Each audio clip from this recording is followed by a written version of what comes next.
Hello everyone, आप सभी को नमस्कार। और हमारी जो सफलता की जर्नी हमारे स्टूडेंट्स की है, उसी क्रम में एक और स्टूडेंट हैं हमारे साथ जिनका नाम है उत्कर्ष आनंद, जो 23 साल के हैं। अभी इनकी उम्र सिर्फ 23 साल है और अभी तक इन्होंने 7 से 8 गवर्नमेंट एग्ज़ाम्स जो हैं वो क्लियर कर लिए हैं।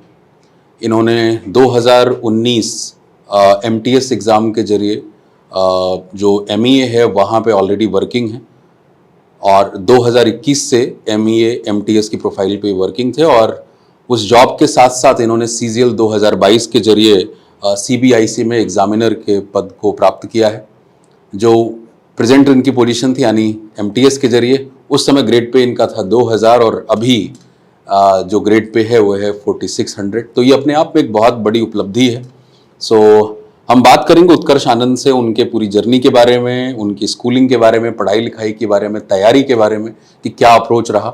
और जैसे हमारे साथ बहुत सारे वर्किंग लोग भी होते हैं, वो प्राइवेट जॉब्स में भी होते हैं और गवर्नमेंट जॉब की तरफ आना चाहते हैं, या जैसे उत्कर्ष की कहानी कि ऑलरेडी एक गवर्नमेंट जॉब में थे, सेंट्रल गवर्नमेंट की जॉब में थे और उसके साथ साथ किस तरीके से इस तैयारी को इन्होंने किया, ये सभी जर्नी के बारे में जानेंगे, समझेंगे और मुझे पूरी उम्मीद है कि ये आपके लिए बहुत ही मददगार साबित होगी। सो उत्कर्ष, आपका बहुत बहुत स्वागत है, वेलकम है इस इंटरेक्शन में और आपकी सफलता के लिए बहुत बहुत बधाई। पहले तो जैसा कि मैंने इंट्रो में ये सारी बातें आपके बारे में बता दी हैं, ये अपने आप में बड़ी उपलब्धि है कि इतनी कम उम्र में आपने इतनी सारी सरकारी नौकरियां जो हैं वो क्लियर की। तो मैं चाहूँगा कि थोड़ी सी अपनी स्कूलिंग के बारे में आप बताएं और फिर हम आएंगे इसके ऊपर। स्कूलिंग में कैसे थे, किस मीडियम से पढ़ाई की, कहाँ से हैं? सर मैंने अपना 10th 12th और ग्रेजुएशन अपने होम टाउन से ही किया और मैं 10th तक एक बिलो एवरेज स्टूडेंट था। जनरली मैं क्रिकेट बहुत ज़्यादा खेलता था 10th तक। तो मेरे फैमिली वाले भी परेशान रहते थे कि क्रिकेट खेलता है, आगे क्या होगा नहीं होगा। तो मेरे 10th में उतने अच्छे मार्क्स नहीं आए, 60 के अप्रॉक्स मार्क्स आए थे, 60% के अप्रॉक्स।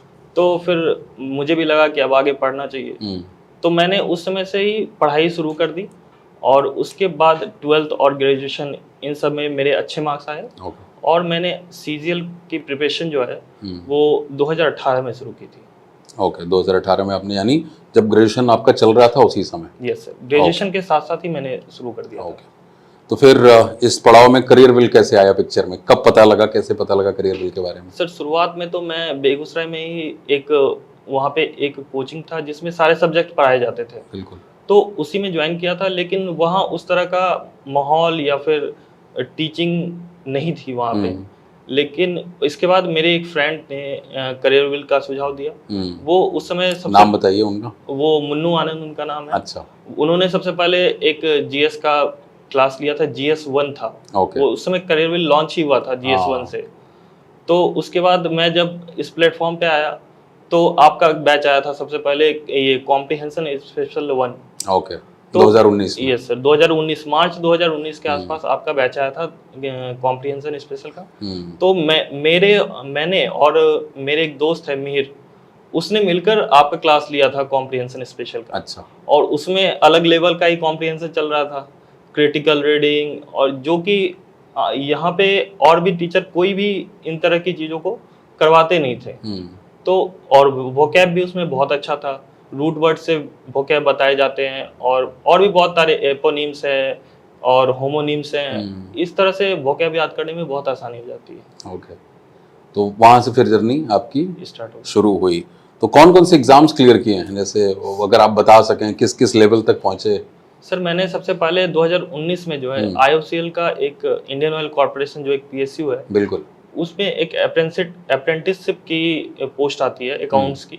तो सबसे पहले मैंने उसे क्लियर किया, लेकिन मैंने उसे ज्वाइन नहीं किया क्योंकि उसका आगे फ्यूचर जो था वो उतना सही नहीं था। और फिर मैंने 2019 MTS वो क्लियर किया। 2019 MTS क्लियर करने के बाद कोविड आ गया। उसके बाद इसकी ज्वाइनिंग लगभग अगस्त 2021 में आई थी।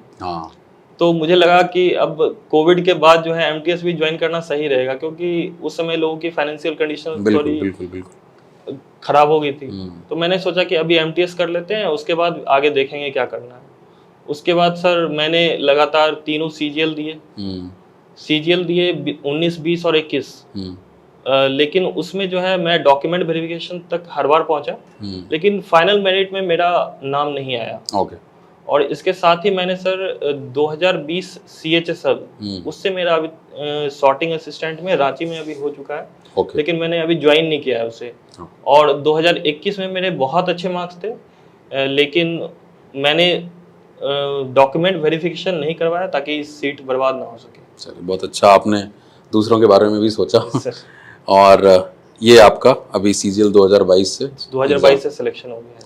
IB में भी बता रहे थे आप? IB ACIO का मैंने एग्जाम दिया था, उसमें इंटरव्यू तक गया था, लेकिन फाइनल मेरिट में नहीं। चलिए, तो आई थिंक ये जर्नी जो है बहुत सारे लोगों को प्रोत्साहित करेगी, इंस्पायर करेगी कि गवर्नमेंट जॉब निकालना कोई मुश्किल काम नहीं है, बस तैयारी एक तरीके से और जो चाहिए आपको उस तरीके से करना पड़ेगा। माध्यम आपका पढ़ाई लिखाई का हिंदी ही रहा थ्रू? माध्यम अभी भी सर हिंदी ही है। मैंने SSC के सारे एग्जाम्स हिंदी में ही दिए हैं और ग्रेजुएशन तक मेरा हिंदी माध्यम ही रहा था। बिल्कुल, मैं ये सवाल इसलिए पूछ रहा हूँ बिकॉज जब इंग्लिश की बात आती है और तो बच्चे कई बार ये आर्गुमेंट देते हैं कि सर तो मैं तो हिंदी मीडियम से हूँ, इंग्लिश हो जाएगी क्या? वो शुरू में बहुत डरे होते हैं, सहमे होते हैं। तो ऐसे बच्चों के लिए जिनकी संख्या डेफिनेटली ज़्यादा है हिंदी माध्यम के बच्चों की, तो आपका क्या कहना होगा उनके लिए कि भाई इंग्लिश को लेकर के उनकी स्ट्रेटजी, उनका अप्रोच क्या होना चाहिए? सर, जैसा कि आप हमेशा क्लास में बताते हैं कि SSC की जो इंग्लिश है वो लैडर में सबसे नीचे है। सबसे पहले बैंक आता है, उसके बाद धीरे धीरे पहले मैनेजमेंट एग्जाम आता है, कैट, IFT, उसके बाद सबसे लास्ट में SSC आता है। हाँ, वो मैं इसीलिए बताता था कि बच्चे के अंदर वो मोटिवेशन आ जाए। पुराने पैटर्न में तो पहले जैसे हमारे पास 120 मिनट में 200 क्वेश्चन होते थे, तो उस लॉजिक के साथ ही बात होती थी कि हम छोटी चीज को बहुत बड़ा मत बना लें, ये बेसिक्स का एग्जाम है। हाँ, तो सर जब मैंने आपका कोर्स लिया, जो आपका फाउंडेशन कोर्स था चाहे कॉम्प्रिहेंशन था, तो उसके साथ साथ चीज़ें आसान होती गई। जनरली आप जब आपकी जो क्लास होती है उसमें 1st to 4 जो क्लासेज होती हैं, तो उसमें आप सेंटेंस कैसे बनता है, क्या क्या सेंटेंस में कंपोनेंट्स होते हैं, नाउन क्लाउज, नाउन फ्रेज क्या होता है, एडजेक्टिव फ्रेज क्या होता है, क्लाउज क्या होता है, सेंटेंस क्या होता है, वो सब बताते हैं। जनरली ऐसे और किसी भी क्लासेस में जनरली नहीं बताया जाता, जो कि एक फाउंडेशन, जो बेस होता है किसी भी इंग्लिश का, वही नहीं बताया जाता है, जिसके कारण लोग जो है भटकते रहते हैं। तो वो सबसे काम आता है सर, जो ग्रामर फाउंडेशन की क्लासेस की बात कर रहे हैं आप। हाँ, उसमें भी मेरी कोशिश यही रहती है कि स्टूडेंट को क्या दिक्कत होती है कि भाई हम सब कुछ, सारा पार्ट्स ऑफ स्पीच पढ़ जाते हैं, सब कुछ पढ़ लिया, बट स्टिल न्यूज़पेपर में जब एक सेंटेंस आ रहा है लंबा वाला, तो वो हमें समझ में नहीं आता कि इसमें सब्जेक्ट क्या है, वर्ब क्या है, ऑब्जेक्ट क्या है, और वो बिना फ्रेज और क्लॉज की समझ के हो नहीं सकता। और वो ये वाली बात मेरे बहुत सारे जो सिलेक्टेड कैंडिडेट्स रहे हैं उन्होंने ये कहा है कि सर वो शुरू में तो थोड़ा अजीब सा लगता है कि ये क्या हो गया, ये तो कहीं नहीं पढ़ाया जाता, लेकिन जैसे ही वो 4-5 क्लासेस होती हैं, मिट्टी बिल्कुल भुरभुरी हो जाती है और फिर चीज़ें फिर आसान हो जाती हैं। मतलब एक हिंदी माध्यम बच्चे के लिए बिल्कुल करना कोई मुश्किल नहीं है, बहुत आसान है। तो सभी जितने हमारे हिंदी माध्यम के स्टूडेंट्स देख रहे हैं, आप बिल्कुल मतलब अपने मन को कमज़ोर नहीं करना है। बहुत सारे स्टूडेंट तो इसीलिए ग्रुप डी के एग्जाम्स में चले जाते हैं क्योंकि इंग्लिश नहीं पूछी जाती। हाँ, तो ऐसा बिल्कुल भी मत करिए। एक जीवन मिला है और उत्कर्ष जैसे हजारों स्टूडेंट्स हैं हमारे पास, जो मतलब जिसको कहते हैं ना कि प्रत्यक्ष प्रमाण है। आपकी अपनी कैपेसिटी जैसे जैसे आप ग्रो करेंगे, भाई MTS 2019 के जरिए इन्होंने 2021 में MEA में ज्वाइन किया, और जॉब के साथ साथ मुझे लगता है कि थोड़ा सा अगर आप एक्सपीरियंस शेयर करें कि जॉब के साथ कैसे किया आपने ये? सर शुरू में जॉब के साथ पढ़ाई को एडजस्ट करना थोड़ा मुश्किल हो रहा था। क्योंकि घर में आप आराम से रह लेते हैं, खाना आते रहता है, या फिर जो भी, और बहुत कंफर्टेबल रहता है घर में तैयारी करना। लेकिन जब आप जॉब के साथ करते हैं तो खुद ही सब चीज़ें आपको करनी पड़ती है, और शुरुआत में आपको जॉब के साथ एडजस्ट करना भी पड़ता है। तो जब मैं, और मेरा ऑफिस जनरली 9 बजे से लेके 5:30 बजे तक होता है, तो मैं 6 साढ़े 6 बजे तक घर आ जाता हूँ, और 7 बजे मैं लाइब्रेरी चला जाता था, और 7 से 12 मैं पढ़ाई करता था लाइब्रेरी में, और उसके बीच में थोड़ा सा खाने का टाइम मिल जाता था। लेकिन जब एग्ज़ाम नज़दीक आया, जैसे 2022 के मेंस का एग्ज़ाम नज़दीक आया, तो मैंने उसे 1 बजे तक कर दिया। इससे थोड़ी परेशानी होती थी सुबह जगने में, लेकिन करना था। हाँ, शुरू में थोड़ी परेशानी बाद में जीवन को आसान बना देती है। अदरवाइज जो इतना बड़ा जंप आपने ग्रेड पे में लगाया है 1800 से 4600, मुझे लगता है करंट प्रोफाइल में अगर आप काम करते रहते हो तो रिटायरमेंट तक यहाँ नहीं पहुंच पाते, शायद रिटायरमेंट तक यहाँ पहुंच पाते आखिरी के सालों में। और ये अभी यहाँ पे शुरुआत है, अभी आपकी उम्र है 23 साल, राइट। आगे बहुत सारी अपॉर्चुनिटीज हैं और जिस तरह के आप हैं उत्कर्ष, मुझे लग रहा है कि अभी और उत्कर्ष लिखा है आपके जीवन में, क्योंकि जब अपनी सफलता से इंसान को प्रेरणा मिलती है और कैपेसिटी की हाँ मैं कर सकता हूँ, तो अगले पड़ावों पे भी आप जाएंगे। तो उत्कर्ष बहुत बहुत बधाई फिर से। और अगर आपको लगता है कि मैं कुछ पूछ नहीं पाया और आप उसके बताना चाहते हैं, इतने सारे हमारे तैयारी करने वाले जो स्टूडेंट्स हैं, तो आप बता सकते हैं कोई भी बात। मुझे अगर मुझसे कुछ पूछने में छूट गया हो और आपको लग रहा है कि ये बताना चाहिए, क्योंकि जो हमारे साथी तैयारी कर रहे हैं उनके लिए जरूरी होगा। सर मुझे लगता है कि पिछले सालों में जैसे मैंने 2019, 20 और 21 का अटेम्प्ट दिया था सीजीएल का, उसमें मेरी सर सबसे बड़ी गलती जो थी वो थी कि कम मॉक लगाना।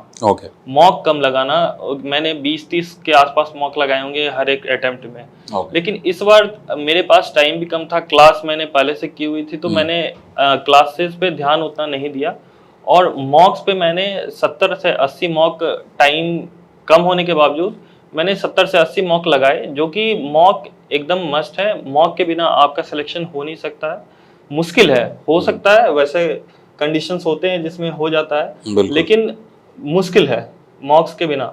और सर मॉक्स की एनालिसिस जो है वो बहुत जरूरी है। और जीके में जैसे मैं बताना चाहूँगा कि जीके में मैंने जो भी मॉक्स आते थे, जो मैंने मॉक दिया, उसके बाद जो है फिर उसका जो एनालिसिस होता था उसी से अगले मॉक में क्वेश्चन आ जाते थे, ठीक है, तो उससे मेरे मार्क्स थोड़े इम्प्रूव हो जाते थे और मैं बार बार उससे रिवीजन करता रहता था, उसके नीचे जो एनालिसिस दी हुई रहती थी जीके में, ये फायदा था।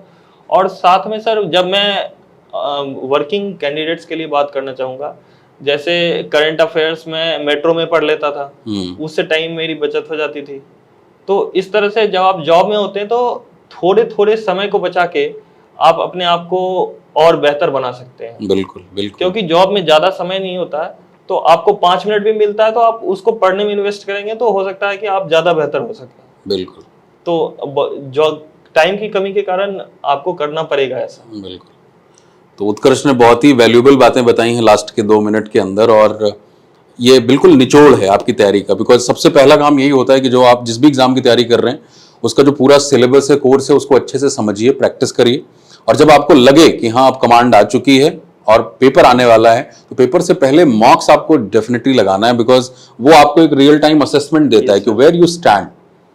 और एनालिसिस जैसे कही वो बहुत इंपॉर्टेंट है कि भाई अगर मेरे टोटल सपोज 100 क्वेश्चंस मैं अटेम्प्ट कर रहा हूं और उस पर्टिकुलर जो टाइम ड्यूरेशन मैंने दिया उसमें मैं सिर्फ 90 अटेम्प्ट कर पाया, राइट, और 10 अटेम्प्ट नहीं कर पाया, ये क्यों अटेम्प्ट नहीं किया, क्या वो समझ में नहीं आया उस टाइम प्रेशर में। फिर आपने जो 90 अटेम्प्ट किया, सपोज उसमें से आपके 10 गलत हो गए, तो टोटल 80 करेक्ट हुए, बट उसमें से नेगेटिव मार्किंग भी होगी। तो ये बहुत इंपॉर्टेंट है कि जो 20 क्वेश्चन मेरे चाहे 10 नहीं हुए और 10 गलत हो गए, वो क्यों नहीं हुए, क्यों गलत हुए, उसमें क्या कॉन्सेप्ट इन्वॉल्व था, उसके कॉन्सेप्ट के एप्लीकेशन में मुझसे क्या चूक हुई, मैं क्या रिकॉल नहीं कर पाया। तो जब आप इस तरह से एनालिसिस करते हैं तो वो आपको ऑलरेडी अमीर बनाता है, एनरिच करता है। और जैसे कि कहा कि जीके के एनालिसिस से आपको बहुत सारा इनपुट वैसे ही मिल जाता है जो आपको मदद करता है। इवन मैं इंग्लिश के लिए भी कहूंगा कि जब हम सिनोनिम एंटोनिम की बात करते हैं तो मैं बार बार कहता हूं कि चारों ऑप्शन को समझो, ऐसा नहीं उसको रटना नहीं इसका ये सिनोनिम होता है, क्योंकि जरूरी नहीं है कि वही वर्ड आपको किसी और पेपर में मिले। लेकिन एक सिनोनिम का क्वेश्चन हमें 5 वर्ड तो जरूर देता है सीखने के लिए, 1 वर्ड और 4 ऑप्शन। तो अगर आपको उन 4 ऑप्शंस में से 2 शब्दों का मतलब नहीं पता तो आप जानिए, उसको समझिए, शायद वो समझ किसी और क्वेश्चन में आपको मदद कर जाए। तो बहुत आनंद की अनुभूति हुई उत्कर्ष आनंद से बात करके, और मुझे लगता है कि आपको भी बहुत सारा इंस्पिरेशन मोटिवेशन मिला होगा। और देखिए, इंस्पिरेशन मोटिवेशन हमें अपने काम से मिलती है, कहीं और से नहीं मिल सकती। जब आप अपनी मेहनत करते हैं, अपनी उपलब्धियां हासिल करते हैं, और उपलब्धि कोई एक चीज नहीं होती, छोटे छोटे पड़ाव होते हैं। जैसे उत्कर्ष ने बात की कि हाँ मैंने लक्ष्य रखा कि 5 मिनट 10 मिनट में वो रिवाइज कर लूंगा, तो वो रिवाइज करना भी मेट्रो से उतरते समय एक अंदर आत्मसंतुष्टि का बोध आपको कराएगा कि यार चलो जो टास्क अपने आप को दिया है मैंने पूरा कर लिया है। तो बड़े लक्ष्यों की प्राप्ति के लिए अपने छोटे छोटे लक्ष्य बनाइए, डेली के, वीकली, मंथली, इस तरीके से। और जैसे जैसे आप उनको अचीव करेंगे बहुत ही ऑर्गेनिकली आपके अंदर कॉन्फिडेंस बूस्ट होगा। बाहर के किसी भी मोटिवेशन के डोज की आपको कोई जरूरत नहीं होगी। चलिए, तो इन्हीं शब्दों के साथ इस सेशन को हम करते हैं समाप्त, और मैं ये उम्मीद करता हूं कि जैसे हमें बहुत आनंद आया उत्कर्ष से बात करके, आपको भी आया होगा। और कमेंट सेक्शन में अगर आपके कुछ डाउट्स हैं, कुछ और पूछना चाहते हैं आप हमारे सफल कैंडिडेट से, तो आप जरूर पूछ सकते हैं, क्योंकि ये उसी जर्नी पे रहे हैं जिस जर्नी पे आप हैं, तो ये आपको बेहतर गाइड कर सकते हैं। बहुत बहुत धन्यवाद आप सभी को इस वीडियो को देखने के लिए। Thank you very much.